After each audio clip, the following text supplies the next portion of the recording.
এই যে দুনিয়া কিসের লাগিয়া এত যত্নে গড়াইয়াছেন সাই। এই যে দুনিয়া ছায়াবাজি পুতুল রূপে বানায়া মানুষ, যেমনে নাচাও তেমনি নাচে, পুতুলের কি দোষ।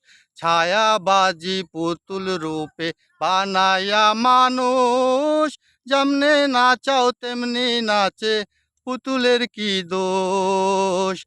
যেমনে নাচাও তেমনি নাচে, যেমনে নাচাও তেমনি নাচে, তুমি খাওয়াইলে আমি খাই, আল্লাহ তুমি খাওয়াইলে আমি